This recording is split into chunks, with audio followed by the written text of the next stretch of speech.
On va aborder le problème des solutions de préservation, peut-être un petit peu plus en détail, mais je vais aller vite parce qu'il y a beaucoup de choses qui ont été dites. Donc, à part Benoît Barrault qui est impliqué dans un brevet, on n'a pas de conflit d'intérêt. Donc, le but de cette présentation, c'est pas de vous dire une solution est meilleure qu'une autre, c'est plutôt de vous faire réfléchir à la problématique, de vous faire comprendre les solutions de conservation pour pouvoir faire votre choix. Historiquement, donc 1969, il faut bien comprendre que les solutions de préservation d'organes, avec le développement des immunosuppresseurs, c'est ce qui a fait que l'activité de transplantation d'organes est possible actuellement. Donc c'est vraiment crucial dans l'historique de la transplantation d'organes. 1969, c'est la première solution développée par Collins, dans laquelle il n'y avait pas de colloïdes, où l'imperméant était le glucose, donc avec les conséquences que Benoît vient de vous démontrer, en métabolisme anaérobie, avec une source de lactate, une diminution de l'ATP, et c'est la raison pour laquelle elle a été abandonnée. 15 ans plus tard, presque 20 ans plus tard, Belzer développait une solution avec l'université de Wisconsin, dans laquelle c'est l'amidon qui était utilisé comme colloïde. Alors, avec ça comme conséquence, on va en reparler, mais de la viscosité qui était particulièrement élevée, et puis un problème d'agrégation des globules rouges qui faisait peut-être un peu plus de microthrombie, peut-être un petit peu plus de lésions biliaires. Il y avait des imperméants, il y avait un tas de bonnes choses. C'est une solution qui est conservée à 4 degrés, qui nécessite, de par sa viscosité, finalement assez peu de volume. Et l'inconvénient de cette première solution, c'était que on devait rajouter dans la solution des composants comme de l'héparine, des antibiotiques, de l'insuline qui était relativement instable. Il fallait le rajouter en extemporané, donc c'était assez enquiquinant.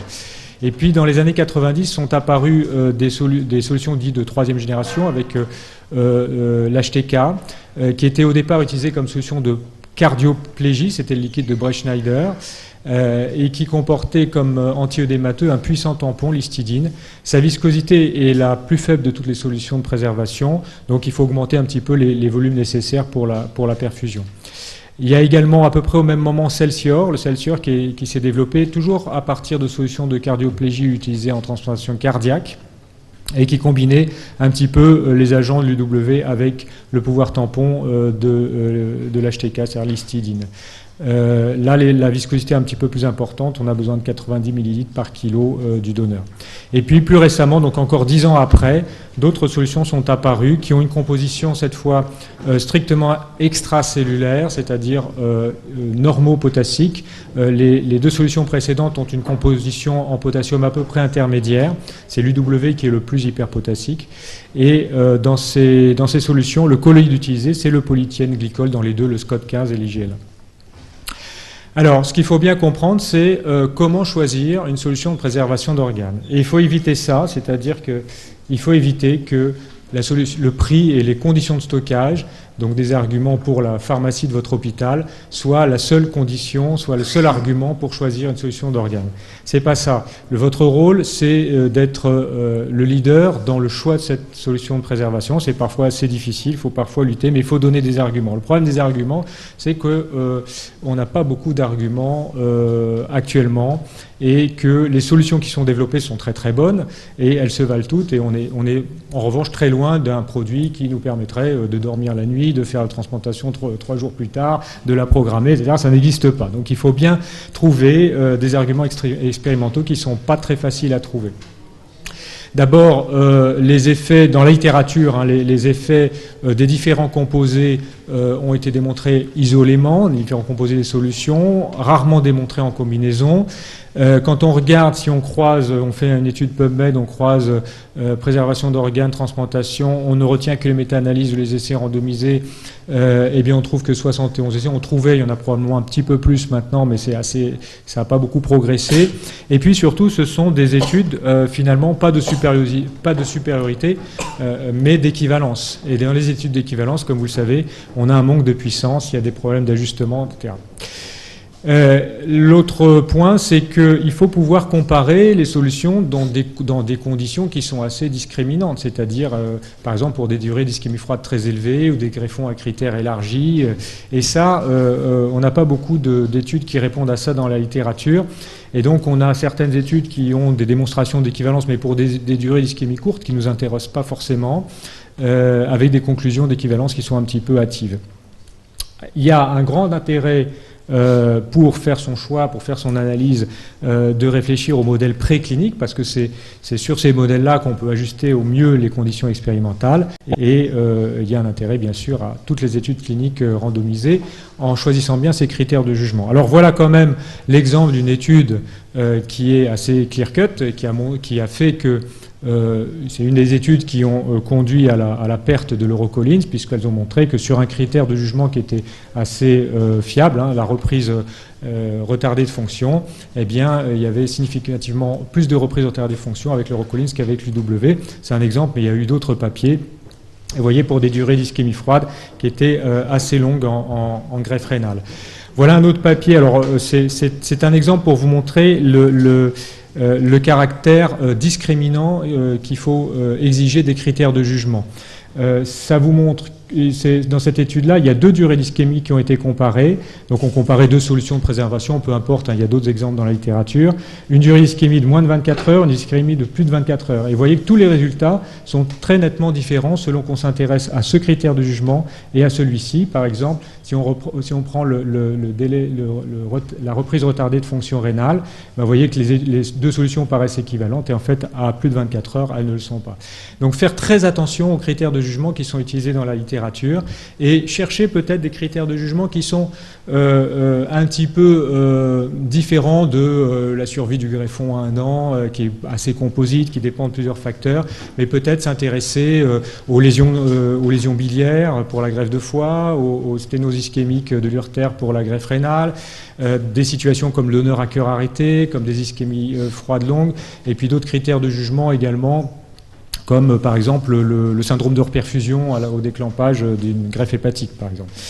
Alors, ce que vous devez savoir pour bien faire votre choix sur ces solutions de conservation, c'est d'abord évidemment la composition des solutions. Donc on en a un petit peu parlé. Voilà un petit peu ce que les solutions contiennent, toutes en proportion à peu près, enfin en proportion variable, contiennent des ions, des tampons, des imperméants pour être anti-œdémateux, des antioxydants pour diminuer le phénomène de la reperfusion et des colloïdes à des concentrations, vous voyez, relativement variables. Alors ce que je vous disais sur le potassium, c'est l'évolution finalement vers des solutions qui sont plutôt normopotassiques et notamment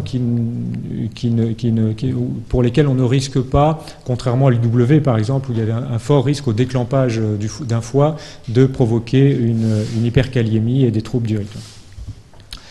Alors, il faut savoir aussi que les solutions ont des viscosités variables. Avec le champion du monde, c'est l'UW, 2,38 de viscosité, et des solutions qui sont un petit peu intermédiaires. Et par exemple, pour les solutions qui contiennent du PEG, alors ça dépend du poids moléculaire du PEG utilisé, ça dépend aussi de sa concentration. Vous voyez, donc tout ça, il faut le prendre en compte pour comprendre comment les solutions fonctionnent. Ce qu'il faut que vous sachiez aussi, c'est, en tant que technicien du prélèvement d'organes, c'est quel volume je vais perfuser. Et ça dépend des solutions de préservation que vous allez utiliser. Donc en pratique, le lavage aortique, c'est souvent de l'ordre de 3 à 4 litres. C'est à peu près le cas pour l'UW. Pour le Celsior, il faut mettre un peu plus. Pour l'HTK, il faut mettre un petit peu plus. C'est pas grave de mettre plus de solutés de conservation, mais il faut le savoir au moment du prélèvement d'organes que on peut pas rincer des organes, par exemple avec du Celsior, avec uniquement 3 litres, ça va pas marcher. Et donc c'est l'aspect théoriquement de l'effluent qui sort de la veine cave qui va vous dire tiens, mes organes sont bien rincés. C'est la décoloration des organes. Alors attention quand même à l'effluent de la veine cave. Il y a des situations quand même où ça ne permet pas de dire franchement si l'organe est bien rincé parce que vous avez, et notamment quand il n'y a pas de prélèvement thoracique, vous avez des anastomoses avec le cercle asigolombaire qui fait que vous avez l'impression qu'au niveau de la veine cave infrarénale c'est bien rincé alors qu'en fait par au-dessus il y a des anastomoses qui se créent, il y a du sang qui continue à circuler pour contaminer vos organes, empêcher le rinçage. Alors un autre problème, c'est celui du rinçage de l'organe avant la greffe, donc immédiatement avant l'implantation. Alors ce rinçage, lorsqu'on utilisait des solutions hyperpotassiques, il était bien sûr obligatoire pour le foie. Je vous ai dit les problèmes d'hyperkaliémie au déclampage. Il devrait théoriquement être également systématique pour le rein, même si c'est des volumes plus faibles. Alors pour rincer les organes, quelle solution utiliser ? Si on doit utiliser des solutions de préservation, évidemment, plutôt une solution de type normopotassique, parce qu'autrement, ça peut poser des problèmes, en sachant qu'actuellement, il n'y a pas de vraie solution de rinçage qui soit recommandée pour rincer les organes avant l'implantation. On utilise ce qu'on peut, ou bien des solutés de conservation utilisés pour la préservation, mais il faut qu'ils soient normopotassiques. Certaines équipes utilisent encore l'albumine à 4 degrés avec un rationnel qui est assez bancal et probablement qu'il faut l'oublier. Il y a peut-être un effet intéressant sur certaines solutions de préservation comme le SCOT 15 qui, avec le PEG, induisent sur l'endothélium vasculaire un effet d'immunomasquage qui masque certains sites antigéniques et qui théoriquement devrait limiter les réactions immunologiques, les réactions au rejet. Ça a été montré en expérimental, c'est en train d'être démontré en clinique.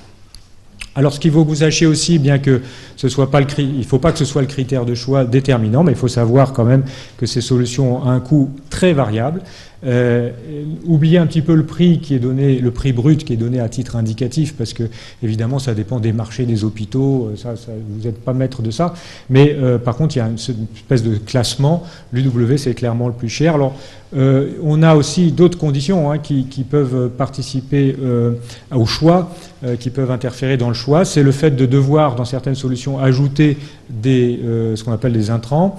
C'est le fait qu'ils contiennent des filtres. C'est la problématique du stockage aussi. Certaines solutions de conservation ne se stockent qu'à 4 degrés, donc ça peut poser dans certaines pharmacies des difficultés logistiques. Et puis la présentation, c'est intéressant pour vous de savoir sous quelle forme elles sont présentées, des poches, de combien, si on a le choix de la capacité des poches, des flacons aussi pour verser, c'est plus facile de verser d'un flacon dans le bocal de la préparation du greffon, etc. Donc ça a une incidence. Alors, retenez que pour la perfusion sur machine, ce ne sont pas des solutions standards. Il y a 2 types de solutions actuellement mises sur le marché pour perfuser sur machine. Il n'y a que le KPS et le MPS. Ne vous amusez pas à aller mettre autre chose que ça dans une machine de perfusion. Et en ce qui concerne les perspectives, vous avez maintenant de nombreux voies de recherche sur la préservation dynamique sur machine, sur l'apport de l'oxygène finalement dans cette préservation comme transporteur d'oxygène, les variations de la température. Peut-être qu'il ne faut pas préserver finalement en hypothermie à 4 degrés, mais peut-être en hypothermie relative ou en normothermie. La recherche sur les intrants, c'est-à-dire ce qu'on rajoute dans les solutions, qui soient diagnostiques pour sélectionner des greffons ou thérapeutiques pour améliorer la préservation des organes. Donc en conclusion, je dirais que le choix de la solution de préservation d'organes, c'est une prescription médicale, c'est un dispositif médical ou c'est un produit thérapeutique annexe, donc c'est de votre responsabilité entre préleveur et transplanteur de la choisir et de la prescrire. Il ne faut pas se laisser imposer la solution de préservation ni par la pharmacie de votre hôpital, ni par la coordination locale, qu'on soit bien clair. Cette prescription, elle doit être réfléchie, appuyée sur des arguments économiques, bien sûr, mais essentiellement, en premier lieu, sur des arguments scientifiques, comme quand vous allez prescrire un médicament, c'est le cas. Et puis, on compte sur vous pour faire de la recherche clinique et fondamentale pour combler un petit peu cette insuffisance méthodologique qui est majeure dans la littérature, alors que c'est quelque chose qui existe depuis des dizaines d'années. On n'a pas réussi à trouver des papiers très convaincants qui permettent de faire son choix.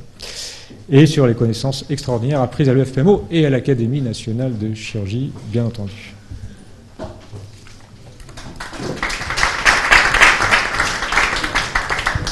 Alors, est-ce que vous avez des questions sur ce volet ischémie reperfusion, solution de préservation? Est-ce que vous savez dans votre hôpital qui fait le choix de la solution de préservation?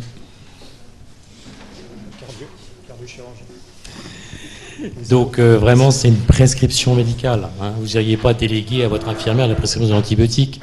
C'est ce qui fait la solution de préservation. Beaucoup d'endroits où c'est le pharmacien. Quelle est la compétence du pharmacien? Zéro. Où c'est la coordinatrice de prélèvement. Quelle est la compétence de la coordinatrice de prélèvement? Zéro. La compétence, c'est vous.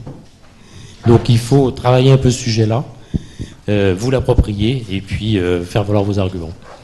Là, on a essayé de vous donner une méthodologie de choix. Après, vous vous débrouillez. Voilà, c'est votre prescription, ça ne se laisse pas au hasard. Hein. Ça va ? C'est important, effectivement, ce que tu dis, et les pharmaciens n'ont qu'un rôle de payeur. Et d'organisateurs, ils font partie de la boucle, mais est-ce que... Notre centre à Besançon, c'est les urologues parce qu'ils ont une plus grosse activité, mais on essaie, quand il y a des innovations, de les convaincre. Ça se discute ensemble, de toute devenir, façon. voilà. Ah, C'est la bien même sûr. chose pour les machines à perfuser. Absolument. Mais ça, c'est vraiment une prescription médicale de chez Médical, même si actuellement, le pouvoir pharmacien est quand même Mais il y a- fort dans les... Non, mais parce que nous, on a laissé le terrain. Il faut juste pas laisser le terrain.